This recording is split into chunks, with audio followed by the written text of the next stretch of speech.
Baik adik-adik sekalian, sesuai dengan silabus, hari ini kita akan bahas materi terkait eh, nutrisi ya.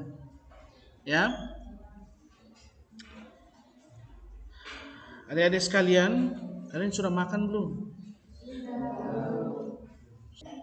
Ya, adik, makan apa tadi? Dengan telur. Kenapa saya tanya? Karena ya, saya ingin tahu kamu makan itu kandungannya apa saja sih? Makanan yang kita makan tuh ya isinya itu. Ya, ada sumber protein, sumber karbohidrat dan sumber lemak. Ya toh? Sumber protein ya kayak daging, telur, itu protein hewan, ikan, ya. Terus apalagi? Kalau protein nabati ya kayak di kacang-kacangan, ya. Nah, adik-adik sekalian, sebelum kita bahas tentang itu, coba kita lihat dulu sistem pencernaannya kita ya. Ya, adik-adik sekalian, kalau kamu dulu pernah belajar tentang organ-organ pencernaan, apa saja yang masih kamu ingat? Apa saja? Mulai dari mana, berakhir di mana? Dari mulut, berakhir di Marianus. Tidak ada yang nama Marianus di sini, tuh? Tidak ada ya, alhamdulillah. Ah? Jangan sebut nama begitu kamu nih. Dari mulut berakhirnya di anus.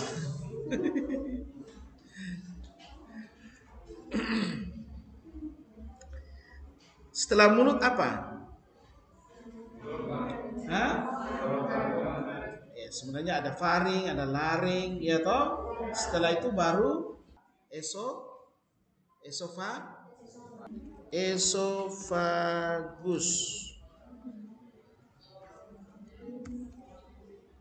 Ya, yang mana esofagus tuh? Yang mana esofagus tuh? Nah ini, lihat ya. Ini kan mulut toh? Ya. Terus nanti dia akan menuju ke esofagus ini, ya. Esofagus setelah itu baru ini apa nih? Lambung. Ya. Ini adalah lambung. Esofagus. Nah, ini lambung ya. Ya. Ini apa ini? Hai. Hah? Ini adalah hati.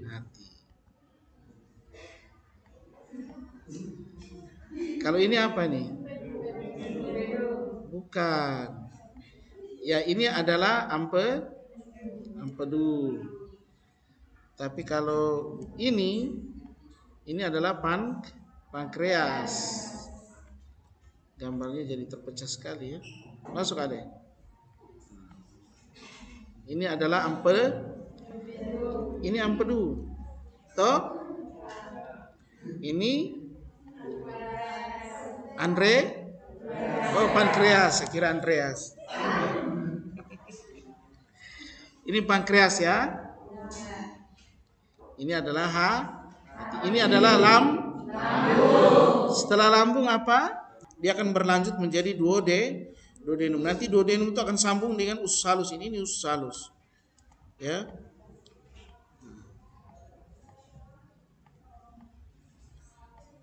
Ini usus halus. Usus halus tuh nanti di sana tuh ada jejunum dan ileum. Jadi kita urutkan ya. Mulut, faring, laring, esofagus, lambung, duodenum, jejunum, ileum. Ya. Jejunum dan ileum itu adalah usus halus. Ya. Kalau orang bilang saluran pencernaan bagian atas itu mulai dari duodenum sampai ke mulut, ya. Itu pencernaan bagian atas. Kalau pencernaan bagian bawah itu mulai dari jejunum sampai kolon, sigmoid dan terakhir itu adalah anus. Ya. Di sini tuh ada jejunum dan ileum. Ya.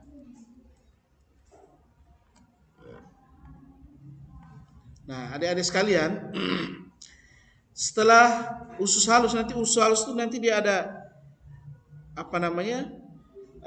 Ada cabang yang masuk ke sini, ya. Masuk ke apa namanya? Kolon. Ya. Apa? Kolon, ya. Nah, kolon ini ada namanya, kalau yang ke atas, ini ke atas ya. Jadi makanan tuh dari usus halus nanti dia akan bergerak ke sini, baru ke sini dan terakhir di anus, ya. Nah, kalau dia bergerak ke arah atas, ya. Kalau dia bergerak ke arah atas ini adalah kolon ascendent, ya. Apa? Kolon ascendent. Ascendent itu artinya ke atas. Ya, jadi apapun yang kamu dengar, misalnya ada pembuluh darah yang ascendent, itu berarti pembuluh darah itu bergerak ke atas, ya. Kalau kolon ascendent berarti kolonnya itu bergerak ke atas, ya. Lawannya ascendent itu adalah descendent. Apa? Descendent. Descendent. Ini ke bawah.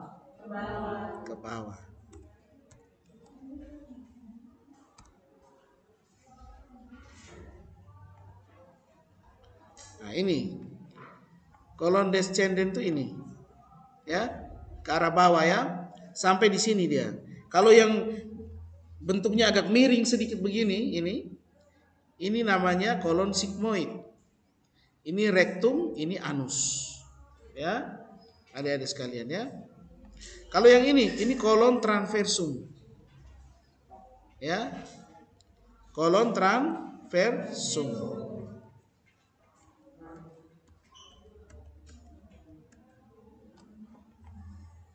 Ya.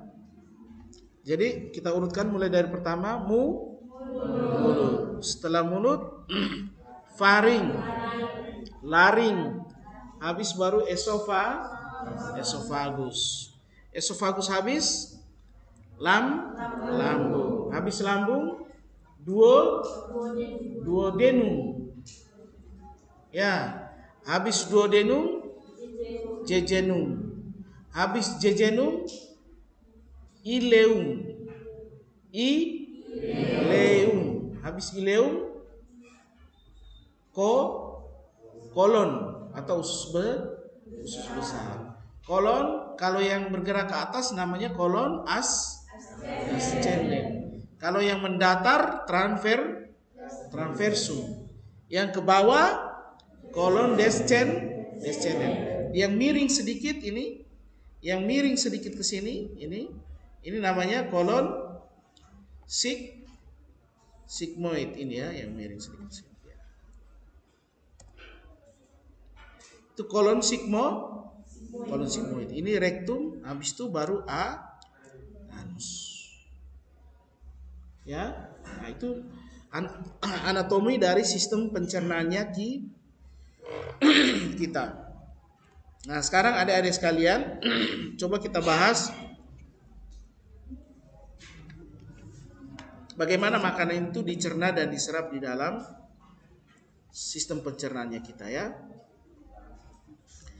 Kalau hati, terus ini empedu, pankreas, ini disebut dengan organ-organ aksesoris pencernaan.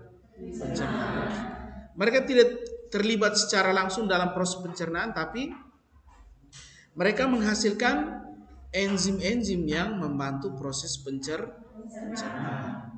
Ya. Nah, adik-adik sekalian, apa yang terjadi dengan makanan ketika makanan itu sudah di dalam mulutnya kita? Oke. Jadi makanan yang kita makan itu pasti akan kita cerna di dalam mulut. Ya. Di dalam mulut secara pencernaan itu terjadi secara apa? Pencernaan itu terjadi secara mekanik dan secara kimiawi. Secara mekanik di mulut itu dibantu oleh gigi dan lidah. Lidah untuk mengatur makanan, ya toh. Punya di kanan tidak kuat, pindah ke kiri. Ya toh. Itu peristiwa pencernaan secara mekanik. Kalau secara kimiawi dibantu oleh apa? Oleh enzim yang namanya amilase. Ya. Enzim yang namanya apa? Amilase.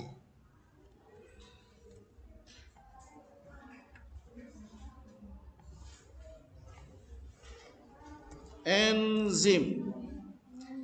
Apa itu enzim? Apa itu enzim, adik-adik sekalian? Zat kimia. Ada yang mau lanjutkan lagi? Zat kimia, terus bisa baca ini ya. Zat kimia, ada yang mau lanjutkan? Enzim itu apa? Temanmu sudah bilang enzim itu zat kimia, Pak. Betul, zat kimia. Ada yang mau lanjutkan? Zat kimia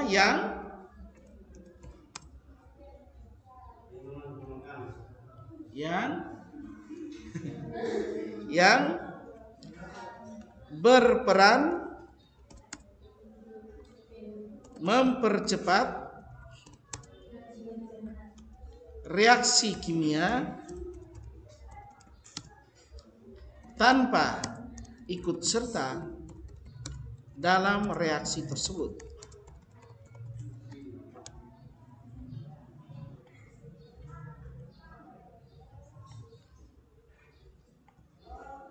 Enzim adalah zat kimia yang berperan di dalam reaksi kimia,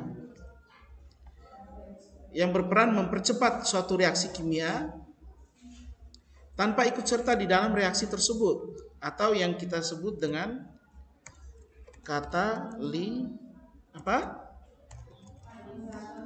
katalisator. Metabolisme sendiri, adik-adik sekalian ya, metabolisme itu ada dua macam, ada katabolisme dan apa? Katabolisme dan anabolisme.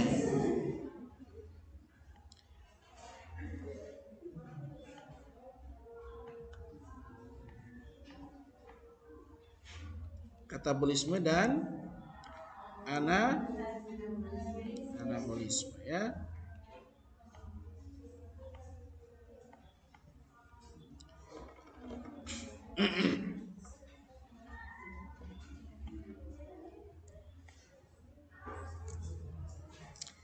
Katabolisme ini ya.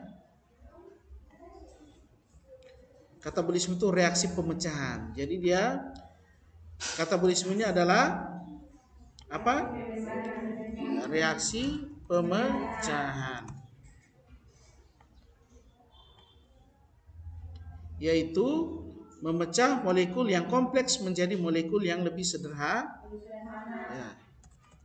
Memecah molekul yang kompleks menjadi molekul yang lebih sederhana.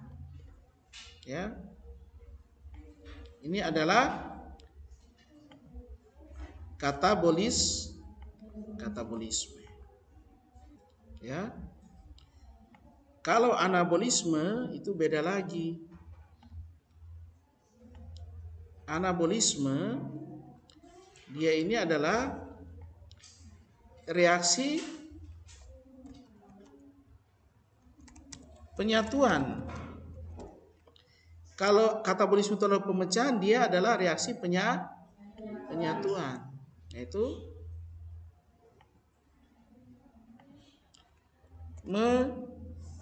menyatukan reaksi di mana Ya, reaksi di mana molekul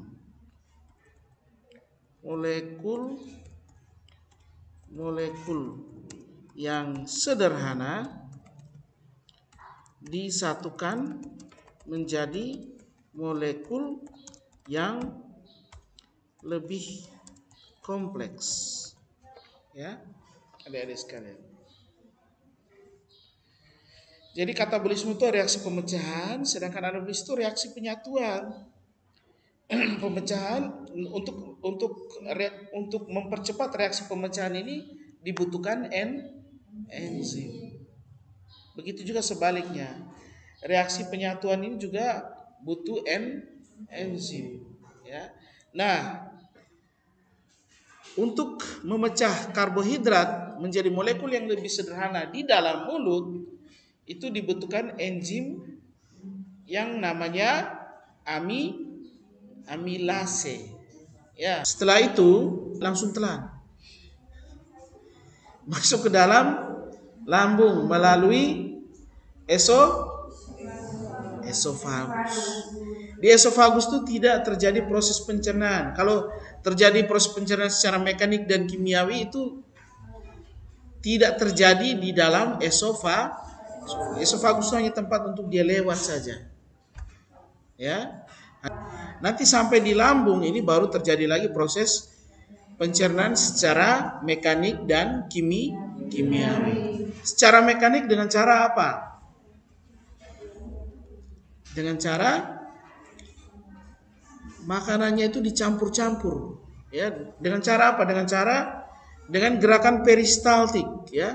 Jadi ususnya itu tidak diam begitu, ya. Lambung itu tidak diam, tapi dia selalu bergerak begini.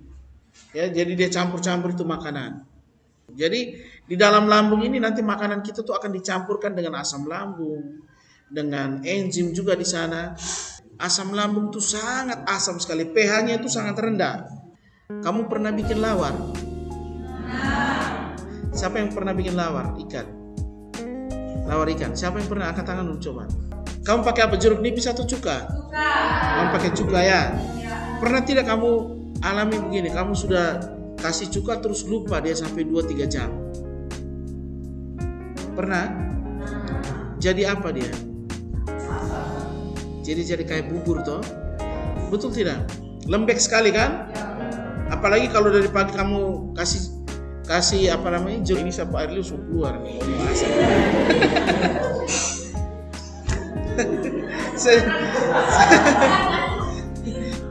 Tapi kamu pernah lihat toh? Dikasih jeruk nipis ikan tuh, kalau dikasih jeruk nipis terus kita lupa sampai sore jadi bubur. Iya kan? Itu yang terjadi dengan makanan di dalam lambung, adik-adik sekalian. Ya. Karena saking asamnya, makanan yang kamu makan, yang kamu punya belum terlalu halus, sampai di lambung tuh dia akan berubah bentuknya jadi seperti pasta gigi. Halus kayak begitu. Ya.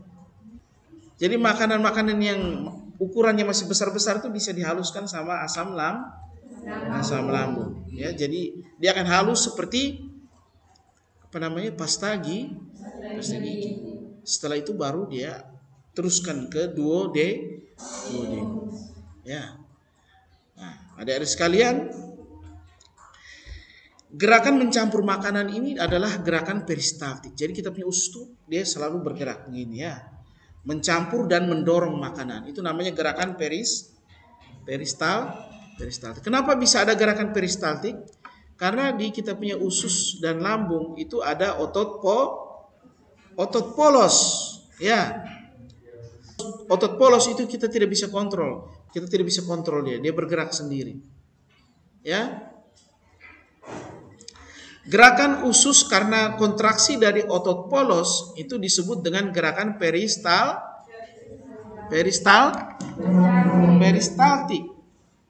Gerakan peristaltik ini bisa kita identifikasi dengan menggunakan alat yang kita sebut dengan stetoskop. Ya. Baik, adik-adik sekalian, makanan yang kita makan itu mengandung 3 unsur utama, yaitu karbohidrat, protein, dan lemak. Sebelum diserap ke dalam darah, karbohidrat terlebih dahulu harus dipecah menjadi molekul yang lebih sederhana. Kita tahu bahwa karbohidrat ini memiliki derivat atau turunan, antara lain ada polisakarida dan juga ada disakarida.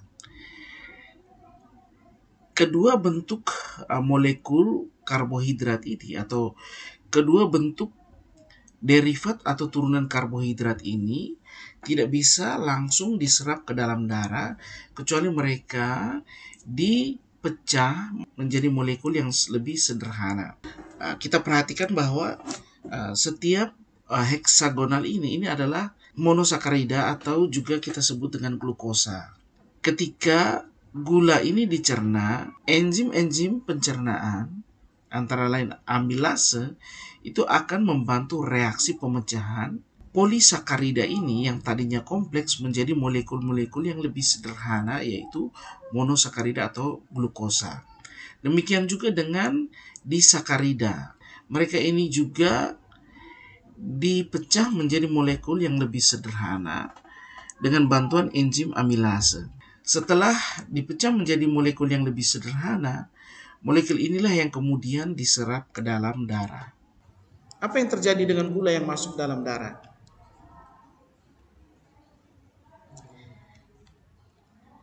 Kan tadi gula sudah diserap ya. Sudah diserap masuk ke dalam darah. Maka yang terjadi itu adalah kadar gula di dalam darah itu akan meningkat. Ini adalah kadar gula dalam darah. Sedangkan ini adalah waktu ya. Yang garis mendatar ini adalah waktu. Nah, adik-adik sekalian, di jam-jam awal setelah kita makan, kadar gula di dalam darah itu akan naik ya. Kadar gula akan naik di jam-jam awal kita makan. Tapi nanti setelah 2 jam kadar gula akan turun lagi. Dia akan turun sampai ke level normal kembali. Ya, kadar gula di dalam darah akan menjadi normal kembali. Kenapa bisa? Dia naik terus turun kembali kadar gulanya. Kita bisa lihat di sini. Ya, adik-adik sekalian. Jadi gula yang kita gula yang sudah diserap lama kelamaan dia akan menjadi semakin banyak, ya. Ini ya. Dia akan semakin banyak di dalam darah, ya.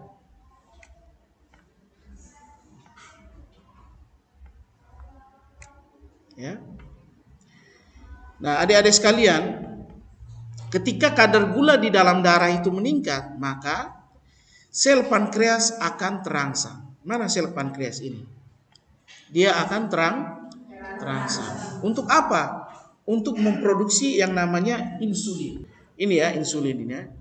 Jadi insulin itu nanti dia beredar bersama darah dia. Bergerak sini, nanti sampai di sel. Di sel itu ada pintu gerbang yang khusus untuk gula ada, ya. Ada pintu gerbang khusus untuk gula. Pintu gerbang ini bisa terbuka dan tertutup. Gula kalau mau masuk ke dalam sel dia harus terbuka dulu ini. Pintu gerbangnya ini ya. Ya. Nah, insulin kamu lihat ya, insulin ini bentuknya ini, ujungnya ini.